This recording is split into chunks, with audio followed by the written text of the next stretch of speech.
curly haircut above the ears is, this, as long as it's not a transformational cut. If we're like doing a maintenance cut, it's like whatever it is. And they get upset. They're like, but it's just short. It's just like a men's cut. And I'm like, okay, well.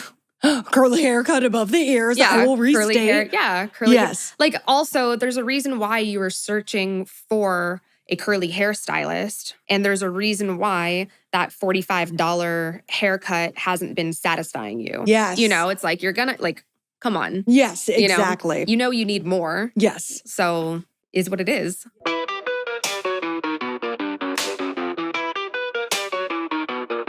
Almost dying taught me how to live.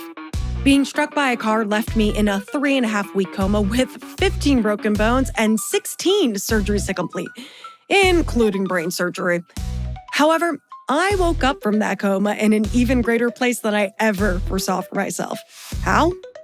The universe will guide you out of the darkness and into the light if you allow it. Often, spirituality comes off as too highbrow. I'm not about that. Welcome to the podcast that talks and teaches about it through the lens of humor. Together, we'll harness positive energy and use it to work with the universe, all while giggling the entire time. Welcome to Gabriella Rebranded. Win most, lose some. Welcome to the Gabriella Rebranded. Yeah, welcome to the Gabriella, but I'm not that fancy. I'm not that fancy.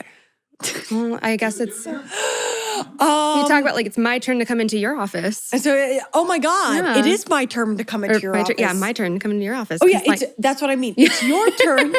It's your turn. Valerie's turn. Yeah. Val to come into my office. Yeah. I usually go into your office. Yeah. This is amazing. Yeah. This is Valerie of ValCutColor. You're my guest, and this time I'm your guest. Oh my God. Whoa. The role reversal. Mm-hmm. This is Valerie of ValCutColor. She cuts my hair. I like it. And usually I'm her guest. I don't know how to be in the chair in front of the camera. Oof, I only know how to be behind the scenes. You only know how to be behind I only know how to be behind. Wait, question. This is, okay. I don't know what to call people that cut hair. I literally am like hair cutter people. What do you call people that cut hair? Like a hair colorist is a hair colorist. Yeah. Hair cutter? You can say hairstylist. Hairstylist. So typically, okay. Typically, if you're going to the type of salon where it's divided, yes, right?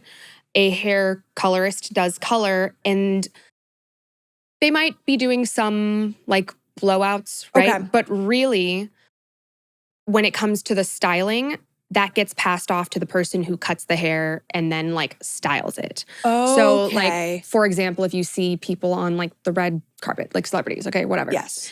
They go to the colorist to get the color done. The stylist cuts the hair, and the hairstylist, that's like part of the glam squad. Like the colorist is not part of the glam squad, really. The stylist is part of the glam squad. You know what I'm saying? Yeah. So that's like one way to put it. This would make sense because at my podcast launch, it was like you were my glam squad. Yeah. Like when I was going up to do my little talk, you were like fixing my hair before I went. Yeah. You were like my glam squad. Yeah. Oh my God. And I had a teeny bit of experience doing that. You were, wait, so you cut curly hair now, that's what you do. Yeah. But when did you And I color too. When did you, because and you color too.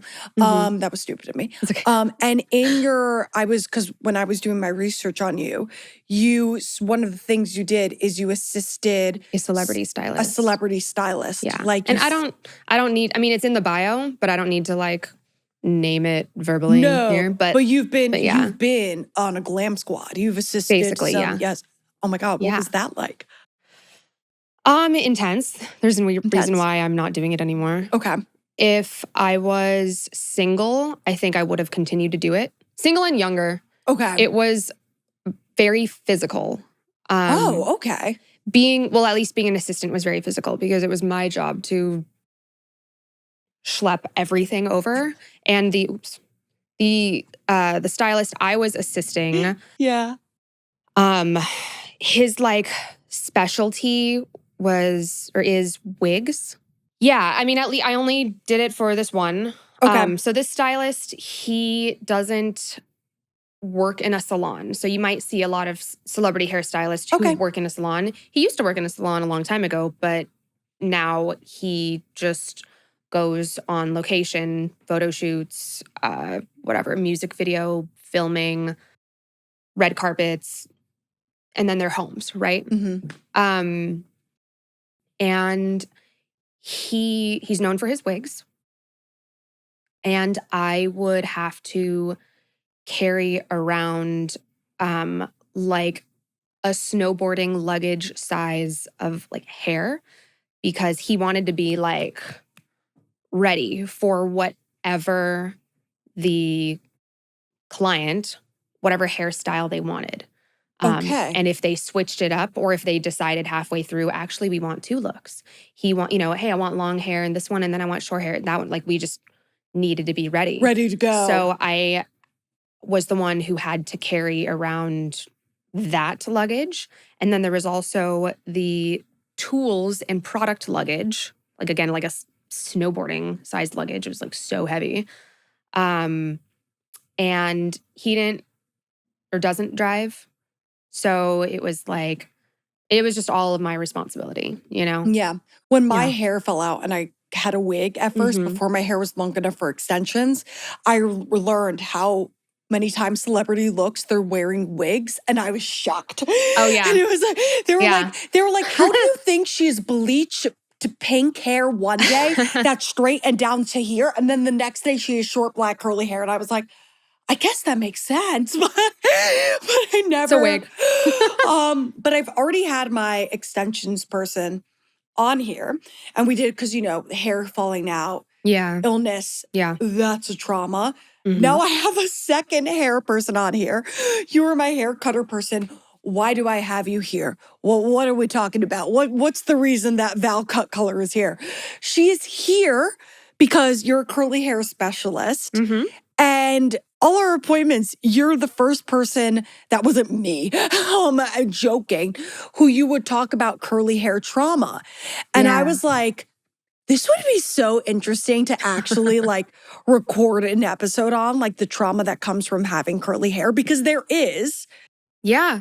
And people, There's a lot. Yeah. And people that are listening that don't have curly hair are probably like, what are you talking about? Yeah. But that's part of what the trauma is, because people have no idea anything Yeah. about the curly hair community. But we'll get into that. Mhm. But first I want to tell how I met you. So I met Val. I literally just looked this up yesterday to make sure I got it right. You cut my hair for the first time in August 2024. Mhm. And I, prior to seeing you, had gone through 7 different hair cutter people, specifically in Los Angeles for curly hair, including, I won't name drop on the podcast, Sure. but like someone that that you used to work with actually, who's really like big in the curly hair community. Mhm. And no one worked. And I, since 2016, for 7 years, have been trying to find a haircut person in LA, and none of them really stuck. Yeah. Then my hair fell on my head. I had my extensions, came back. First cut was terrible. Second cut was better, but it was someone in New York. Came back to LA, asked the person who colors my hair for a hair cutter they recommended. They gave me Mhm. one at their salon. Didn't like that. Didn't like that either. I was truly like holding out for a hero and just like Googling and like, someone please tell me, like, give Yeah. me a haircut person in LA. Found you, went to you in August 2024, and you felt for me, given my critic, because I Mhm. obviously when I go to haircut people, you have to tell them like I have brain surgery scar, Yeah. because that's apparent. You felt for me. You felt for my story. Yeah. You saw that my hair was a mess from the extensions and the horrible cuts I had gotten in between. And you spent 4 hours Mhm. reshaping my hair. And finally, I found someone who gave my hair the love it deserved and actually worked with me to treat it. So that is how I first met you. And just like, Yeah. before I ask you more questions, like, speak to a little bit about that, to just like the level of empathy you have for your customers and like where that comes from. I mean, well, I think I've always been an empathetic person, and it's something that I actively work toward in my own life, just increasing empathy. Yeah. And my ability to listen and be present and make someone feel heard. That's like super important to me. And then what was the other part of the question? Well, I was just asking about like I feel like a lot of times specialists, because it's such like a sort of, it can be such a chop shop machine of just like Yeah. at salons, you work for yourself, you have your Mhm. own studio, you do it yourself. Mhm. But it can be just so that you're almost like removed from the client a little bit. Yeah. Yeah. So I knew from the beginning, even when I Yes. was in school, that Yes. I didn't want to be a churn and burn type of stylist. Okay. Okay. I knew that I didn't want to just be at a salon where typically like walk-ins, Yeah. and I would have like a boss hovering above me, like wanting me to hurry up. Okay. Okay. So I knew that already. And then when I was in school and then after school, I worked at salons as like receptionist, assistant, and then just, hairstylist. I would just watch and like see Okay. the emotion on everyone's face when a stylist, like let's say they would go in for a stylist and they're like, hey, actually, I'm not sure I want the color. Maybe I just want the cut. And the stylist would say like, but you booked this time, Mm-hmm. And it was like, oh, okay. And like that pressure to just like, okay, I guess I'm paying for this now, Yes. And I wanted to make sure like I'm booking extra time for anyone who comes to me, and I don't want to make anyone feel pressured. And especially now I'm a lot, when I do your hair, now it's like 2 hours. Yes. Like I know your hair. I don't need Oh, to go yeah. through the education all over again, Yes. and it's less of a corrective cut, But having that space is so important because a lot of times, like what my mentors at salons or even school would say is like a consultation should be like 10, 15 minutes.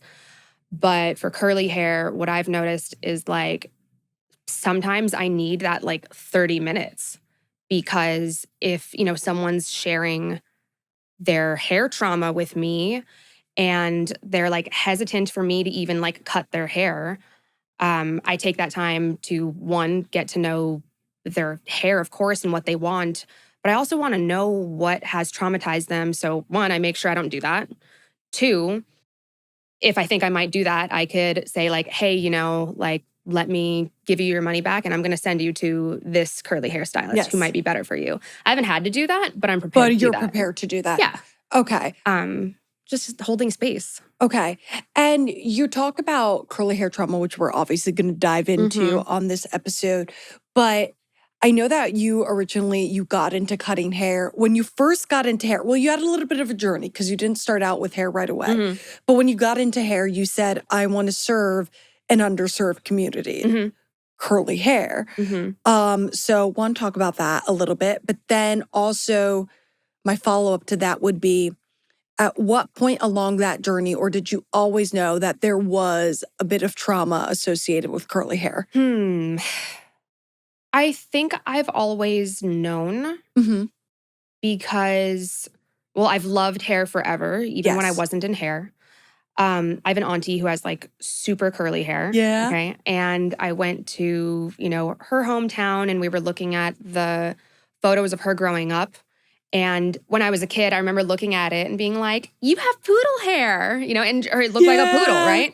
And she was just like, oh my God, it took me years to figure it out, like bullying and talking about all of that. Oh my God, yeah. So I was roughly like, I don't know, 11 or 12 hearing that. So I was already like, oh, okay.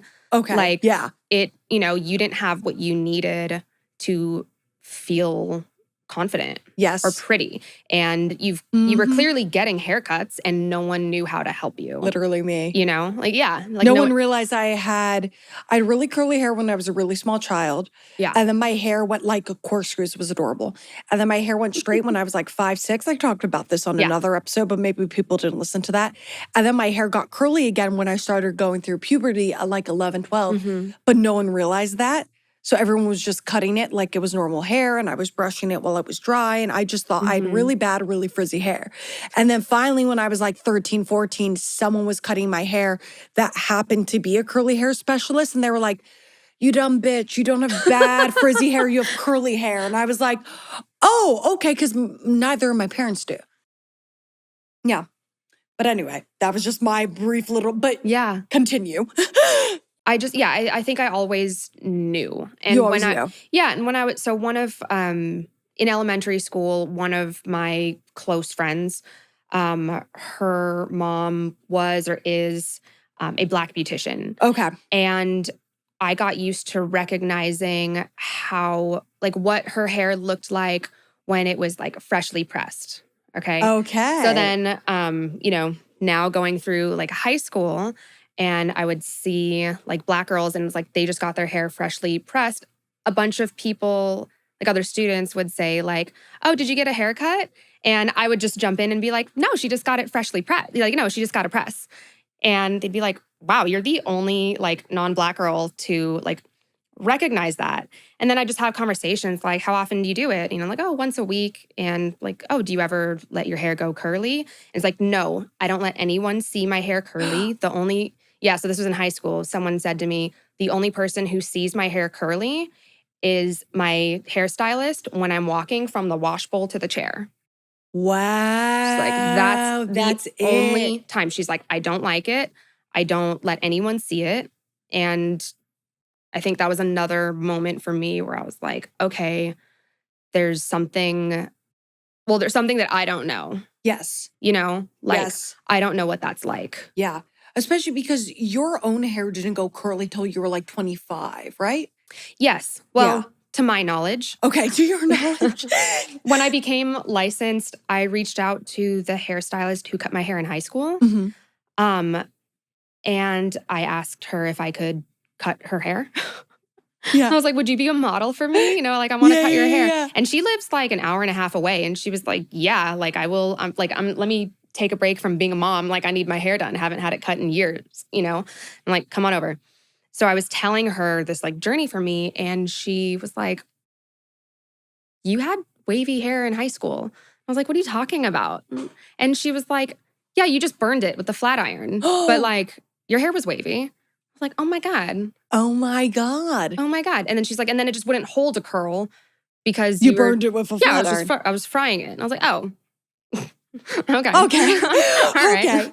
All right. So did you want to go in, you did want to go into curly hair before you even knew that your own hair was curly. You just wanted to go into curly hair from the beginning. Before my hair was curly, or before I realized it was curly, yes, I would watch hair cutting videos. Okay. Like that was my relaxing downtime at night. I'm like, I'm gonna watch hair cutting videos. And I'm just like, like watching it be styled. Like, that's nice, That's so funny. That was your downtime at night. Yeah, I know. That's my downtime. And I, even back then, would say, and I had been saying since I was 18, I'm gonna go to cosmetology school someday. Okay. I was saying that. I was like, I don't care if I do it when I'm 60, when I'm retired, I'm gonna do it. And I'm like, and I'll just be like part-time. And I'm going to, I'm gonna do curly hair, and I wanna do like women with like even like super dense, thick, straight hair, because, that takes special knowledge too, to make it not look like kind of like choppy, which I don't necessarily have. So I can't do it all. You can't do it all. I can't do it all. Yeah. Yes, you can. You're a woman. yes, you can. Yeah. Yeah, yes, I can. Yes. So you were, I know the audience doesn't know, but I know you were in wine for a little bit before you got into hair, but you always wanted to make that transition to hair. Yeah, so I did my first haircut when I was 16. Okay. And you weren't licensed yet. Absolutely not. Okay. All right. No. Okay. No. I did my first haircut when I was 16 in my parents' backyard. And then in college, I would come home every 6 or so weeks to cut my dad's and my brother's hair. And and then a couple times, like just on the dorm floor, I had some guys asking me to cut their hair. So it was just kind of like a fun thing. And then in high school for like prom or homecoming or whatever, I had like a few friends be like, can you style my hair? So I was styling their hair. And then in college, it was like, hey, I have like sorority formal or whatever, or I have, whatever it might be. Can you So do you my were the hair? hair girl always. Yes, I've always been the hair girl. Okay. Just loved it. You Okay. know? So there were like, a bunch of career paths that I think could have made me happy and I would have excelled at because I'm a woman and I can do anything. You can do anything. I can You're do a woman. anything. I'm a woman. But I don't know, about junior year of college, I was just like, I've been doing these like school jobs, like, working for the school, like admin or whatever. Yeah. I'm like, but I need an internship because I need to be prepared for like the workforce. And I didn't know exactly what I wanted to do, but I knew I wanted to have fun. And wine is fun. Wine is fun. Yeah, wine is fun. Wine is fun. So I just thought like, how can I make this happen for myself? And I just started asking around, and someone, like a friend said, oh, our friend's dad has some kind of wine company. I don't know what it is. Sommelier. Well, wasn't, but it was actually a wine auction house. A wine auction house. All right. But that was actually exciting to me because my degree was in economics, and I know that economists build auctions. Okay. And one of my favorite classes in college was international economics. Yes. So I was like, okay, how can I make this happen for myself?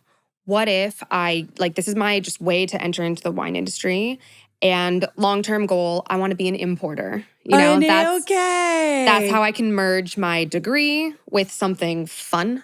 Okay. And it didn't happen. So, but yeah, so I ended up working for the wine auction house when I was in college. Didn't happen. Well, the importing didn't happen. Okay. I got close. I worked for an importer. Okay. I got close. I wasn't doing anything related to importing. That's when I realized that it was not a young woman's world. It was not a young woman's world. Okay. No, it was an old rich white man's world. Yeah, that's what I would think. That's what I would think. I'm like, oh, it's not even new money. It's like hard to break into. You need old money, You need old money. You need old money. With you wine need old connections. Yes. Yeah. Yes. Okay. And then the wine that I liked was already like the wineries already had like contracts with importers here. So it's like exclusivity. Okay. So I was like, because people were like, well, why don't you just start your own importing business? And I'm like, oh, I am not going to, I'm not a competitive person. I'm not trying to compete, So we went to hair instead. Yeah, well, I had one more wine job after that. Which actually fit a goal too, because my minor in college was leadership studies. Okay. And I wrote my capstone about wanting to change the wine industry for women. And so right when I was like ready to give up on the wine industry altogether, recruiters came to me and they're like, hey, we have this Black women-owned winery here in the Bay Area. They're looking for someone. And I was like, oh, that's me. Oh, that's your thing. Ding, ding. Like, yeah, I can do this. Even though it had nothing to do with importing. I'm like, whatever. I'm here to help women. I'm here. And they would say all the time, like, we're serving the underserved. And I'm like, yep, this is part of my mission. So that's I'm here. What you want to do. All right. Yeah. And so then when you got into hair, after you did this, you went in with like, I'm serving the underserved. Because I know that's how you started. So you got into curly hair. Yeah. And you obviously kind of knew already that there was like a certain amount of trauma that came with having curly hair. But once you started working with curly clients, how quickly did you start to see like people's personal trauma, like from their hair come to light? Or like, do you think you really understood the gravity of it until you started working with clients? I understood even before I had experiences Okay. with certain clients or guests and their trauma. So it was like just very quickly, because as soon as someone would sit down, I would say like, tell me about your hair, why are we here today? You Yes. need a cut, but and I would always ask, what do you not like about your hair? Because people know what they don't like, but they don't really know what they like, Yeah, So yeah. my approach to figuring that out is like, what don't you like? What bothers you? And if I usually just give them the floor, they'll just start talking and they'll start telling me the trauma. And I think one of the heaviest experiences I had with a guest was someone who lost their house in the LA fires earlier this year. Recently, yeah. Yeah. So I was offering free hair care. Yeah, Anyone in I need. know. That was amazing. I have to Yes. give you credit. I have to just like give you some snaps. You were offering, because curly hair, and this we'll get into as well. Mhm. Curly hair is so expensive. Everything we have to put into our hair is so expensive. And after the LA fires, you were offering curly women like free hair care. Yes. Yes. And it they needed it. A lot of Yeah. times they were coming in, they're like, I don't have a hairbrush anymore. I don't have conditioner. And I'm like, oh my God, what do I have? Yeah, like, yeah. can you take this? It's half used, but like, will this get you? But this is what I can Yeah. offer. But yeah, I had a Black woman come in with the tightest texture, not that I've ever like had in my chair, like period. But for a haircut specifically. I've Okay. had people with like really tight textures. I was like styling it. Okay. But for a haircut specifically. Haircut, yeah. So and she actually came in just for a style, and then she let me Cut her hair. She let me cut it. I mean, I didn't do like a full cut. I was like, hey, why don't we just shape it a little bit while we're, here. And this is like a free service. I let her talk for like an hour, and she was telling me how she was really nervous about trusting me. And I just validated her, and I'm like, hey, that's fair. When we're done with the consultation, if you still don't want me to touch your hair, I have the girl for you, and I know she's offering free services too. But she just she almost like wouldn't even really make eye contact with me. She felt so traumatized, and then so she ended up loving it. And because you do amazing. Thank you. She booked an appointment for her mom the next week, Oh. and her mom was even more like a little old school, and like she would like say to my face, she's like, I don't know if I could trust you. And I'm like, that's okay. Like let's talk about it. Yes. And if you don't want to, I don't need to touch it. Like that's okay. Let's but also for her mom, there was no haircut involved. So I'm like, it's also like a low commitment. I'm just cleaning your hair, like we could just think of it that way. But she ended up loving it too. Okay, amazing. And now just to like give a little specificity for the listeners, we keep talking about curly hair trauma, like you've seen all these clients with curly hair trauma. Can you just tell the listeners like some of the most common sources of trauma? Like what is curly hair trauma? What is it? What are we talking about? So there's physical trauma. Okay. Having hairstylists or mothers or aunties or whoever not be patient with detangling. Okay. And that just like pulling on, hair. So when I have someone and I'm like, hey, let me know if this is hurting. And they're like, oh, I'm used to it. People have been like ripping out my hair forever. And I'm like, I'm so sorry. I rip out my own hair. Yeah. I'm so sorry that's happened. And I'm sorry that you've gotten so used to it. I don't like that. And I don't want you to feel used to it in my chair. You can do that at home if you want. Yeah. So there's like that physical trauma. Being told it's unprofessional. This was, you told me a specific story about someone being told that their curly hair was unprofessional. And like, someone who they had bangs, they worked at a restaurant, and they were like told, yes, they were told like, basically they're not allowed to have their hair curly at work. Yeah, so she pulls it back into like a slicked bun. Yes. And she does it when her hair's wet, which I'm like, ugh, You shouldn't do that. not great. But, but she's like, that's how I get it smooth without like blowing it out or using hot tools, right? And yeah, she was getting talked to about it for letting her curly bangs down. She'd have the rest of her hair back and bangs down. And in the like employee manual, it specifically said bangs are okay. Okay. And she would say, like, what about her over there? She has her bangs down, but that girl's hair is straight. And they're like, well, we don't want your hair falling into the food. And she said to them, there's less risk of my hair falling into the food because when curly hair comes out of the head, it's stuck there in the curl. We have way more risk for those bangs falling into like the food than mine. And they still just said like, well, you need to put it back because you need to, basically you need to look professional. Yeah, there's an assumption that curly hair is dirty. Kind of. Yeah. Yeah, which like, what? And that it's like, and that it's like unwashed and not taken care of. And it's like, my hair's the most curly when I've freshly washed it. Like, it doesn't make sense. Yeah. Yeah. And like this person specifically, so she's not my client. I know her from the gym that I go to. She works out almost every day, and I know she's washing it all the time because she works out almost every day. Yeah, and I'm like, she is a clean person. Like, what are you talking about? That's crazy.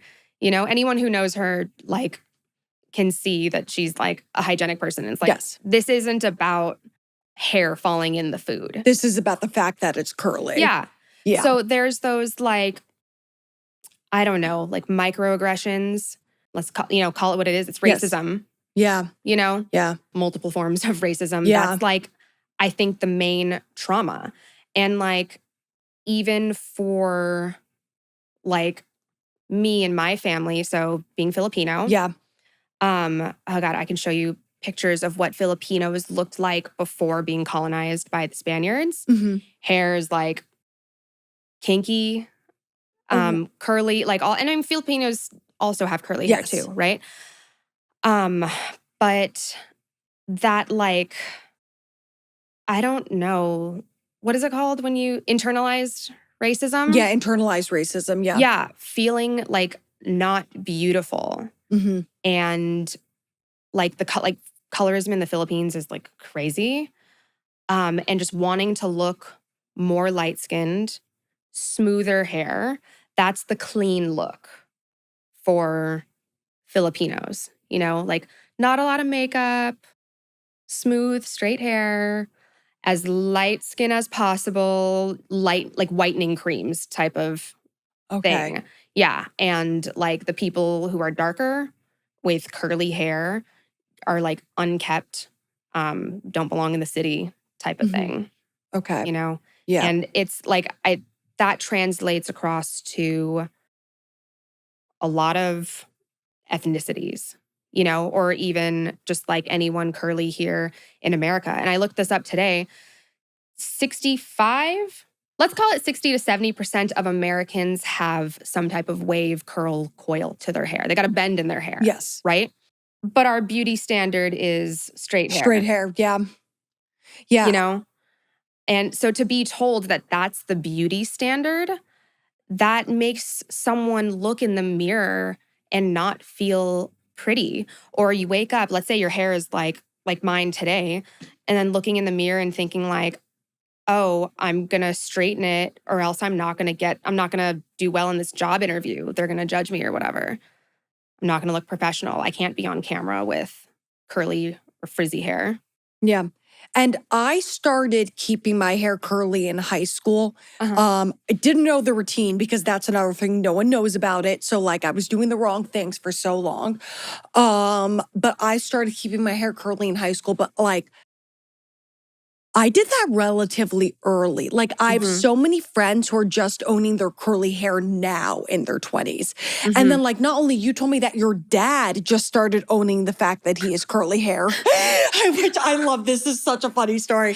But like, for some, but it takes you, it like weirdly, or not weirdly, it makes a lot of sense. You wouldn't know if you don't have curly hair, but it takes a very long time to own the fact that you have curly hair because you're told that it's incorrect for such a long time. Mhm.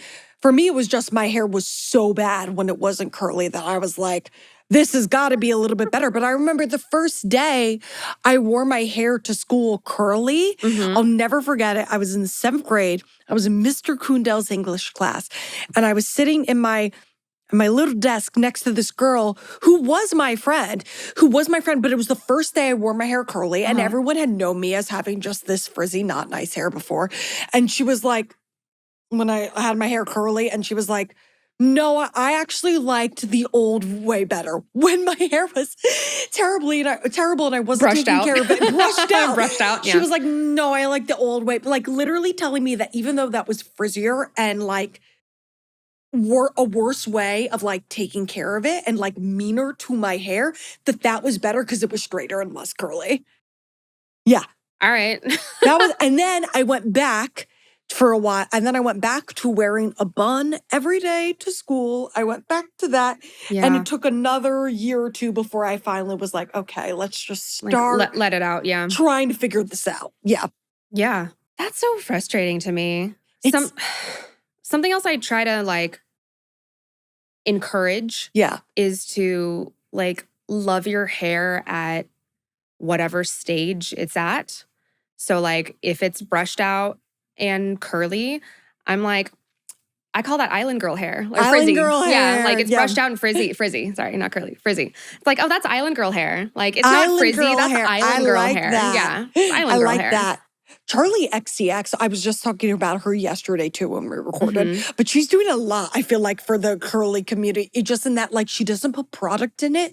It's just like, she just wears it how Yeah. she wears it. And it's like big, and she doesn't put Yeah. product in it. And like, she's Charlie XCX. She's so cool.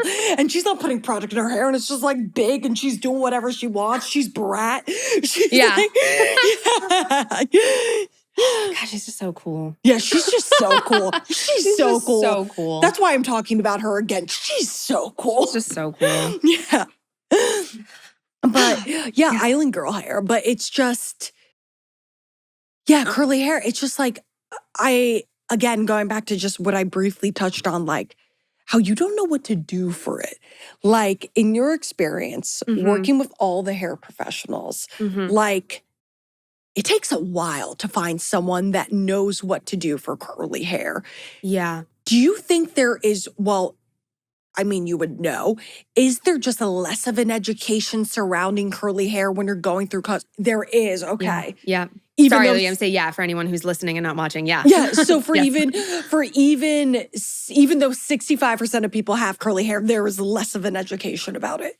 Yeah, totally. I mean, for starters, in like cosmetology Yes. school, I don't know, the pages in the book or the chapter, I don't remember if it was even a chapter on curly hair, is like, just a few pages. Oh, it's just a few pages? Yeah.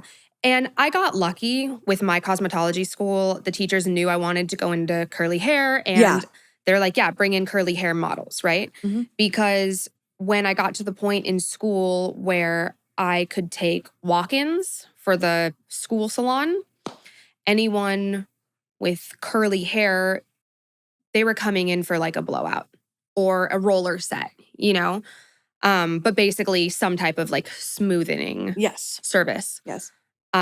So I had to like really work hard to learn on my own.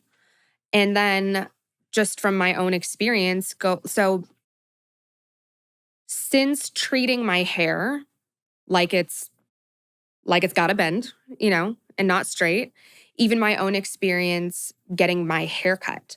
So I even now I still have to fight the urge to think my hair isn't curly enough for a curl specialist. I'm just going to let whatever friend cut my hair because like whatever, right? And every time I do that, I'm like, ugh. They blew it out and it looked really good and now it doesn't look good. It doesn't dry even. No, it's not the same. It's not what I need. Curls. I know, but yeah. But my hair falls flat easily. I don't know. Whatever. Okay. You have curly hair. Thank you. Thank you. You have curly hair. Validate. It is a type. Yes. So probably 2B, would you say? 2C? 2C? I don't know. Whatever. That type was invented by I don't know if he's still, probably not, but Oprah's hairstylist in the 80s. Oh, so I don't remember his name. Is that not legit? Do you not subscribe to that?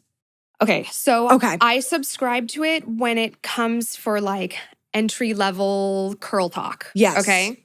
Yes. But no, I don't subscribe to it because when you get into the number 4s, yes. Okay, some charts show really tight zigzags, but most of them don't. And a lot of people think that type 4 is just really tight coils, right? Okay. But when you think of tighter curl patterns, some of the tightest curl patterns don't form a curl. It's almost like a wave. Okay. Just like a wave, like a little zigzag, but really, really tight, Yeah. And I would still say that's whatever part of, if you're calling it wavy, then that's technically a 2. But 2, and if there was a ABC, 2E or something, you know what I mean? Yeah, A 2E. I don't know. Yeah. Or if you want to call it, if you're thinking of tight textures as number 4, I don't even know what to call. Maybe I would call that 4A. If I were to expand the system. Yeah. I don't know. And then also most people don't have one type on their head. Yeah, no, all our curls are different. Each one's different. I have my client after this, she's got 6 different curls just on the bottom inch of her nape, Yes. So it I don't know, Okay, so you don't subscribe to that.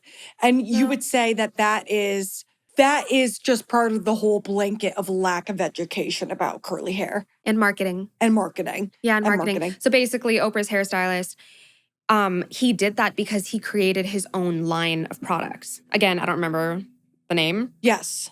But he did that so he can say wavy girls use this. If you're if you have 2 ABC, use these products. It was a way for him to create so many products and sell them. Yeah. And sell them. Mm-hmm. And while we're on the topic of products, so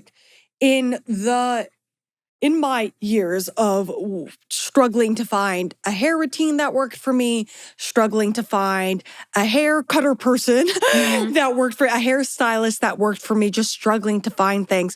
One of the things that I ran into, which I think you're amazing for not doing this, and the first person I've ever met that doesn't do this, is you go to a salon and they have a deal with InnerSense, or they have a deal with WeDad, or they have a deal with Diva Curl. Mm-hmm. So then they are just telling you about those products and that routine. But the reality is not every line of products works for every type of hair.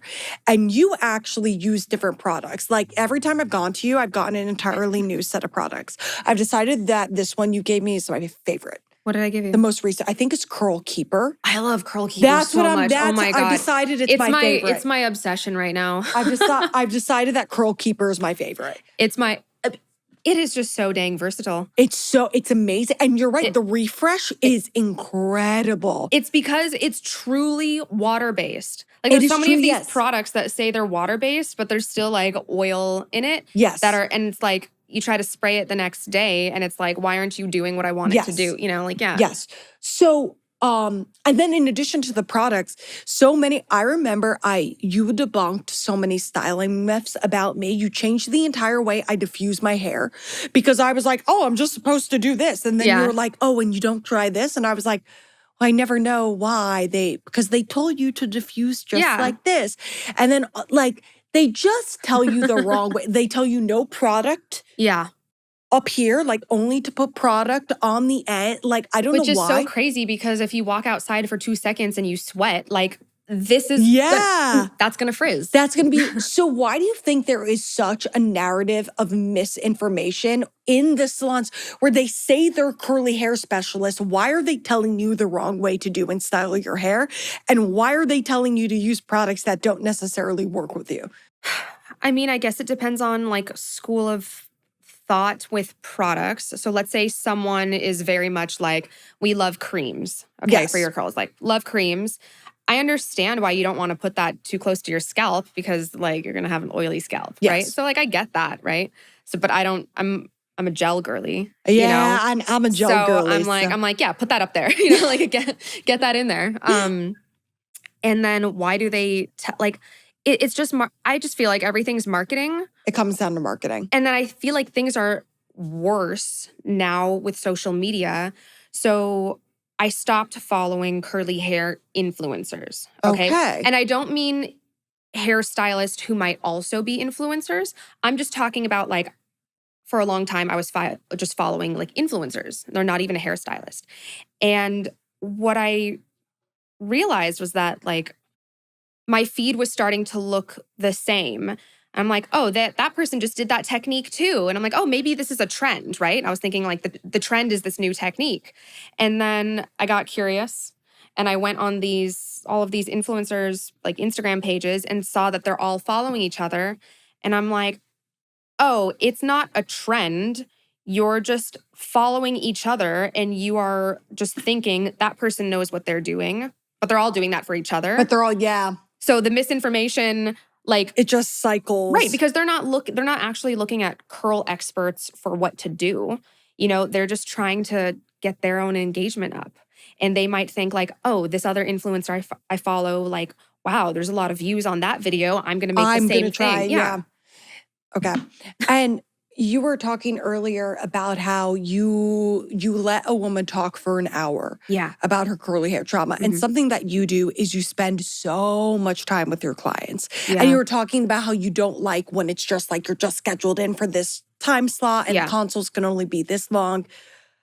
A lot of stylists try to rush you, or not only do they try to rush you, they charge you a ton more for the amount of time it takes. Like curly hair, my haircuts are notoriously, if I would go to a salon that cuts all types of hair, my haircut was way more expensive.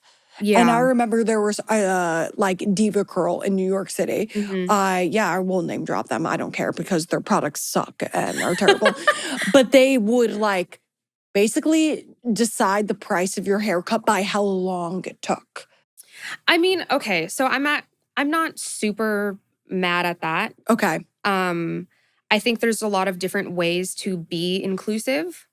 One way to be inclusive is to say everyone's haircut, no matter what type of hair they have, is $100, right? Doesn't matter what type of hair, doesn't matter how long it takes, it's $100, right? That's one way to be inclusive. Another way to be inclusive is to have hourly pricing, right? Because it's like, you know, I get it. If you have, like my mom, for example, she does not have, like her hair is not dense. And it's like right here. And like, if my haircut is $100, you know, let's say, and I can take her hair and go like this, and it takes me 5 minutes. Like, that's a really expensive 5 minutes. You know what I mean? Yeah. It's like, I don't feel good about that either. Yeah. I've tried it a lot of different ways, and I haven't found a perfect way. Okay. Right now, it's like I estimate it hourly. And if I go over and if my estimation was incorrect, like that's on me. That's how I look at it. All right. But yeah, you know, if someone with straight hair, like if you go on my page or on my booking site, so I actually don't have it. It's not really by like, here's the curly menu and here's the wet menu, or sorry, the curly menu and the straight menu. Yes. I have it as like the dry cut and the wet cut. Okay. Typically, wet cuts are faster. Typically. Wet cuts are straight hair. Yeah. Yes. Yes. So I have it that way. So I'm not singling out like, oh, if you have curly hair, you're going to have to pay more. Okay. It's like, oh, if you want a dry cut, this is the price for the dry cut. Okay. I try to do it, I don't know. I'm still Yeah. workshopping it. You're but- still workshopping it. You're still figuring it out. Yeah, it's like no matter how I change the wording, I've noticed that it's probably the girlies with hair like mine who are not sure. Sure what to do. Yeah. Okay. Like they're like, I'm not curly, but I'm not straight. Okay. And I'm like, you are curly, Just but like, okay. yeah. And just But- this natural thing you have of like giving people the time to talk about it and figuring Yeah. it out, giving people the time to unload their trauma. One, thank you, because like everyone deserves that. But like that's not the norm. Like that's Yeah. like weirdly not the norm. And also like a lot of times the assistant's doing your hair and the stylist is like I hate that. off doing whatever, which I hate. I hate that. I hate that. Which I hate. But like you choosing, like making the decision to give people the time and the space. Yeah. That's just being a kind human. But how do you put that into your business that you're like, I'm going to put aside this amount of time? Okay, so I know that that's like, it could potentially be costly to me, Yes. right? So let's say I booked your haircut, someone's haircut and it's like 2 hours long. Yes. And let's say I do have someone right after them. Yeah. Okay. If I'm not able to, like, I don't want to push the next person, Yes. forward, then I'm like, I don't know. I just try to talk about it up front. Like, hey, you have more hair than I expected, or this is a bigger project. I can do what I can do today, right? Maybe you're not going to leave with 100% dry hair. If you would rather come back, another time and have like the full Experience. Yeah, the full experience, it'll be a little bit more because whatever reason, right? It's a more transformational cut, something. Up to you, right? But typically for the first, I don't have something that says first time haircut. Mhm.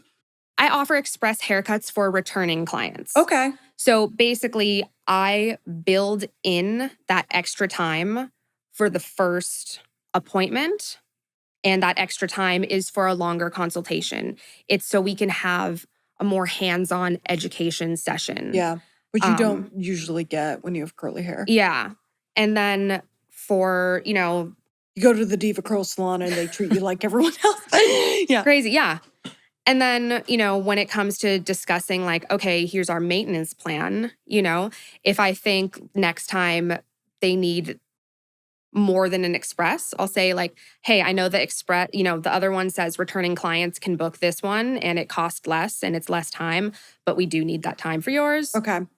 And then also it's like, hey, we don't, I'm glad we had all this time today. Okay. We don't need all that time in the future. So if you want to cut, or for some people with like hair like mine, I'd so much prefer to book the curly dry cut.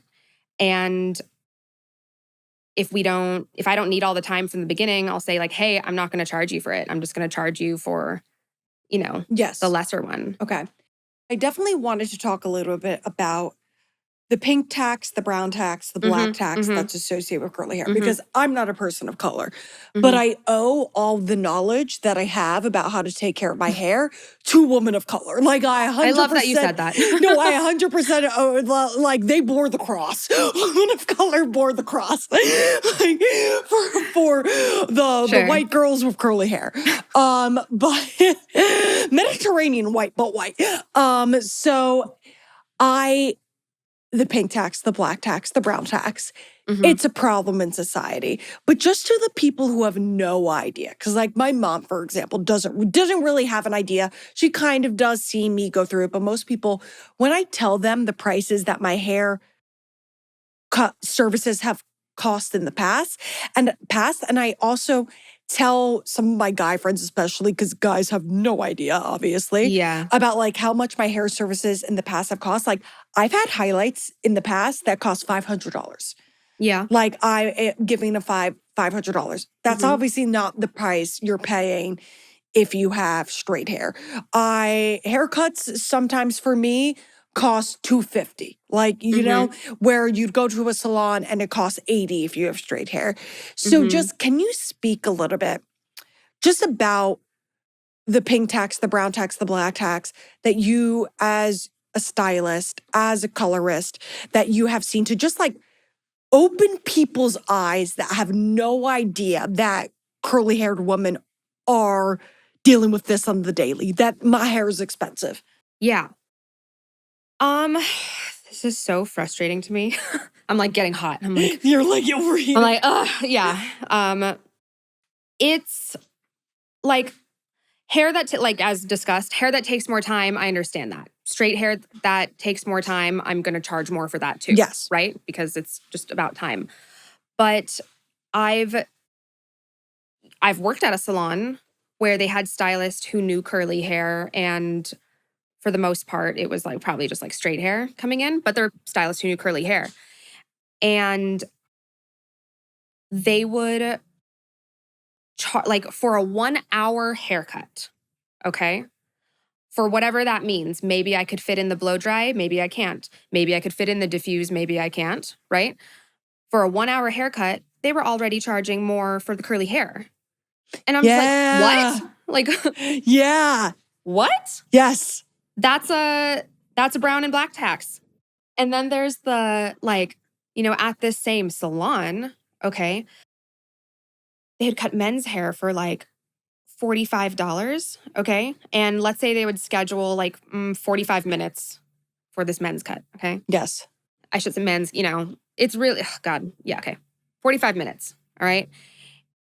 And a woman's cut is an hour long and the minimum price was $125.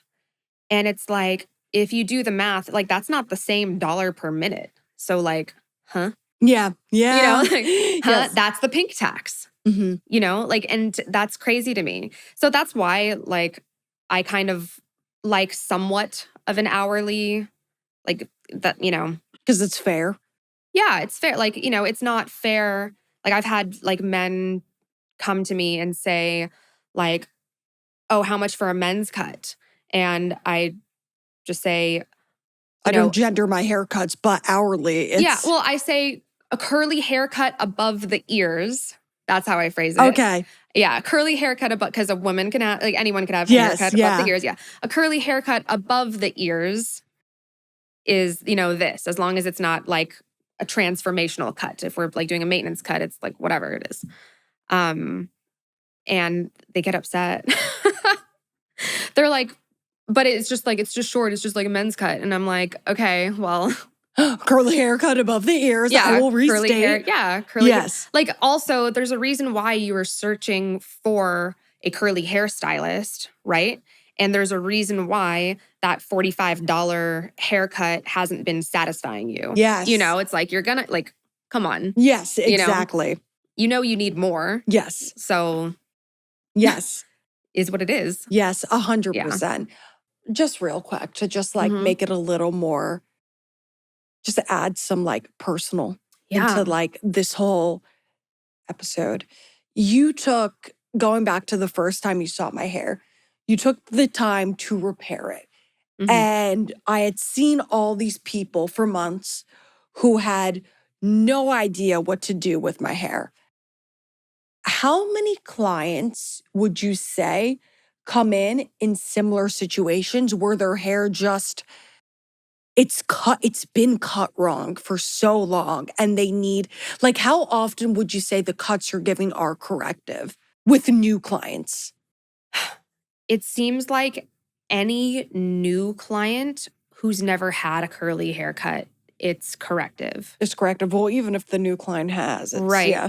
A lot of time, like just, I can't give like a number to how many clients I see, but I'd say unless their hair is like, they've just grown it long and they don't have any layers. So if we factor that in, like, I don't know, 90% of new clients who've never had a curly haircut. Yes.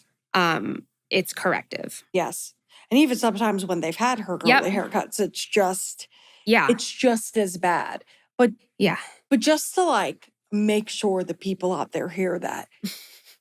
If you have curly hair and you go, it's not easy to find someone like Val. Is there another one in LA? Probably. I don't know who they are. It took me 7 years to find Val.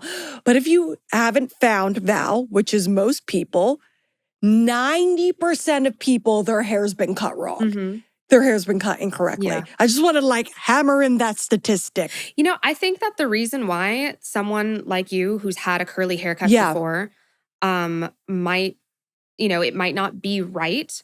I think that it's that like longer consultation and like the listening that I offer. Well, we don't get that. Well, I mean, for the most part, you don't get that, especially at salons. Like, you have your own studio. You're your own thing. But salons, you don't get that. Yeah. Because I think that like, you know, other curly hairstylists, like, they know what they're doing, right? But if we're not spending enough time listening and asking the right questions, we might miss that, oh, actually that curl, like right back there, wants to shoot forward. And then when you cut it like an inch, you know, like a smidge too short, it'll curl forward and then it looks like I have a lopsided, you know what I mean? Yeah. And so instead, we just go through years of like having hair that's like incorrect or not knowing how to take care of it. And it's just being told it's too difficult or it's like problematic or whatever.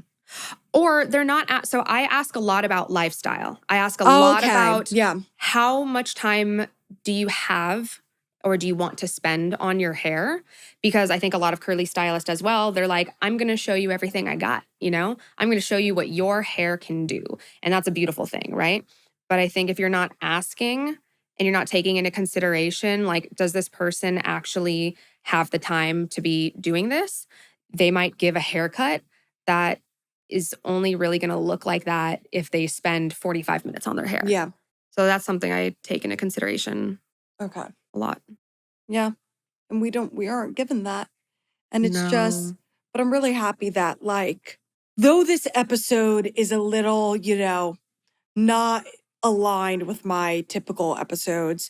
Granted, my episodes lately, it's been like, what are you even talking about? Actually, no, my episodes are still, they're all within theme.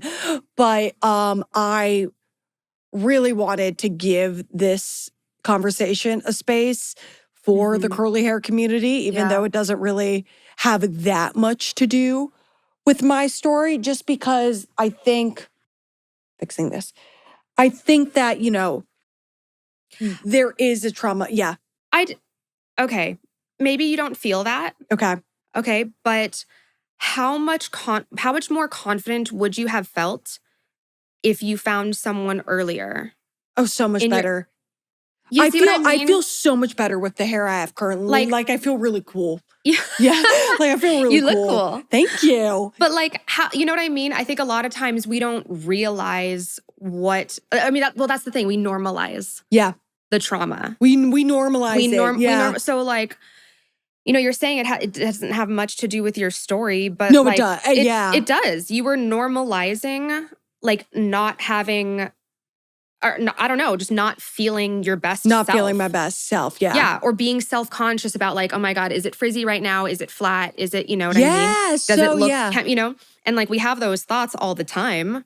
You know, are they going to think it's professional? Yes.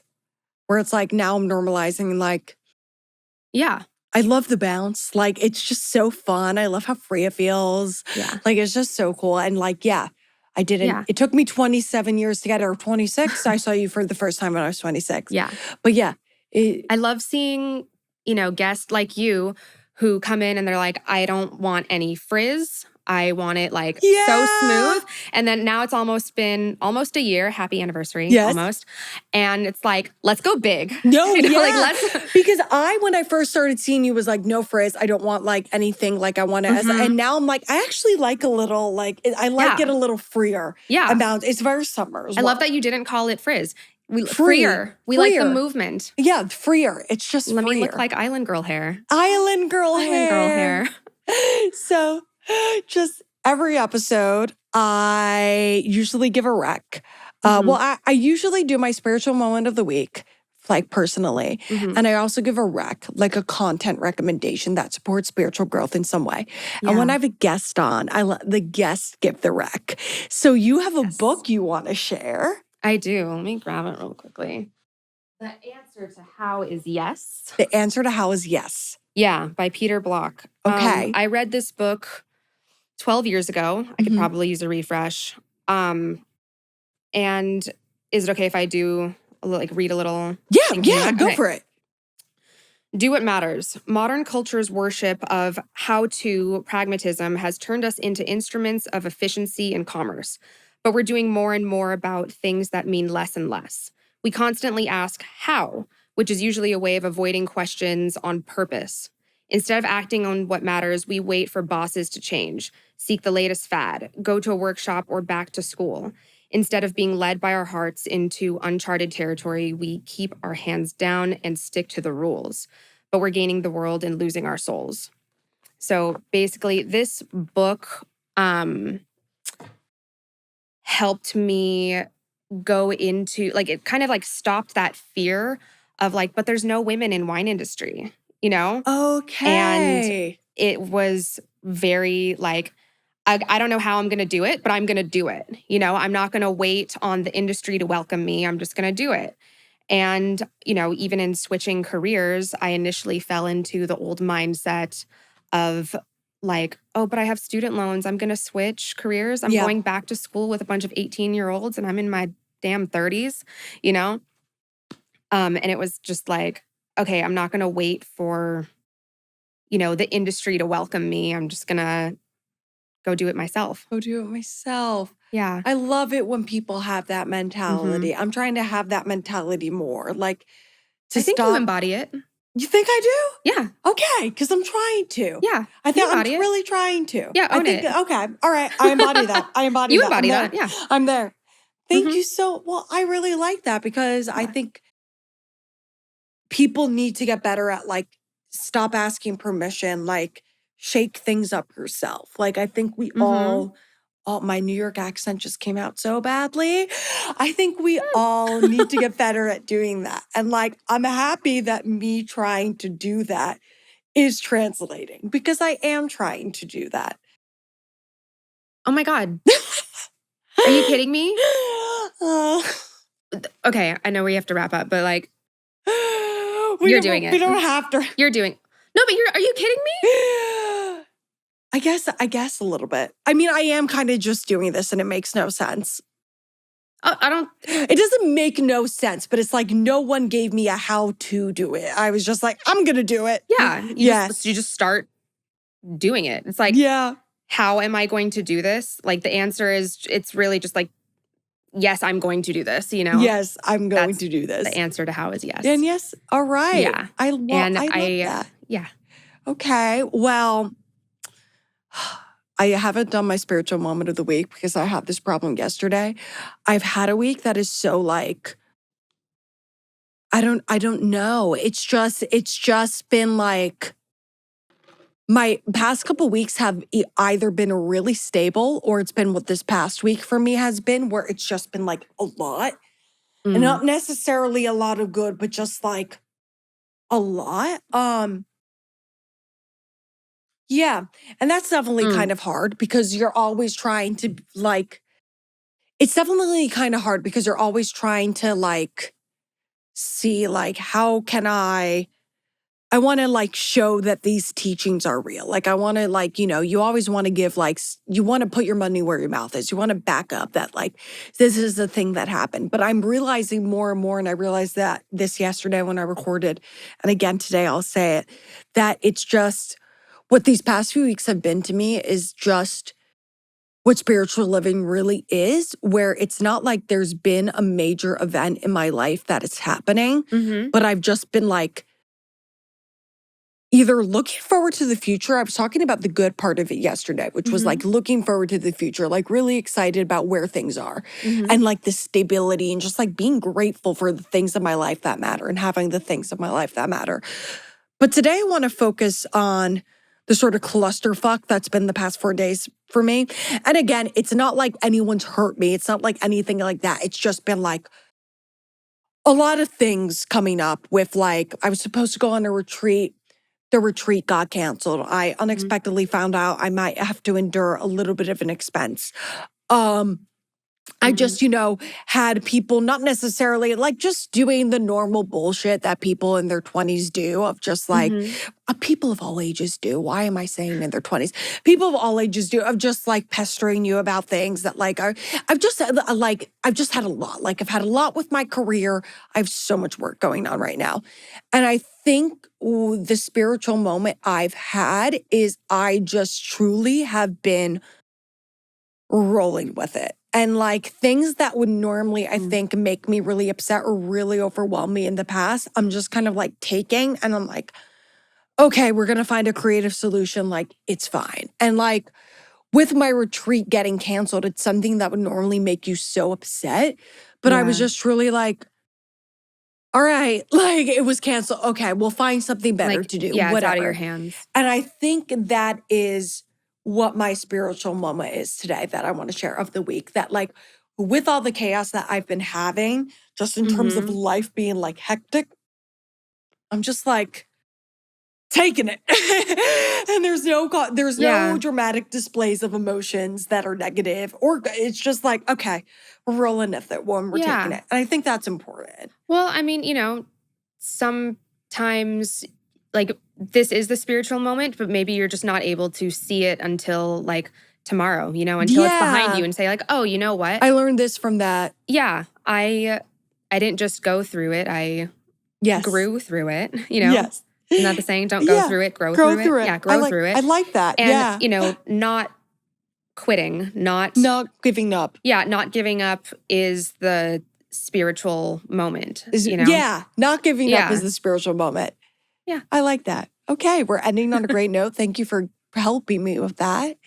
And before we leave and before I say goodbye, your ValCutColor, I'm going to paste all your links in the show notes, but would you like to say to the audience any place they could find you? I know your salon is right here in West Hollywood. It is. I walked here today. Oh my God, you walked here today. I walked here. I know. It's sunny and nice. Yes, it was terrible weather this morning, but it's beautiful now. Yeah, it's great. Yes. So you can find me at valcutcolorla.com or Instagram, ValCutColor.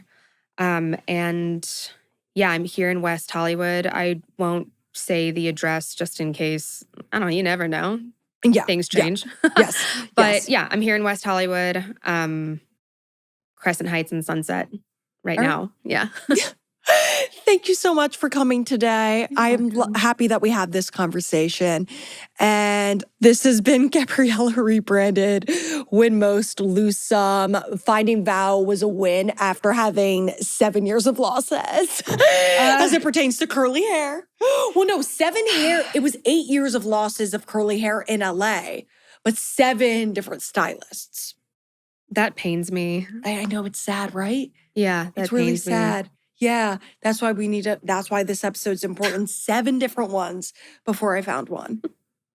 Yeah. Oh my God. Curly hair movement. All right.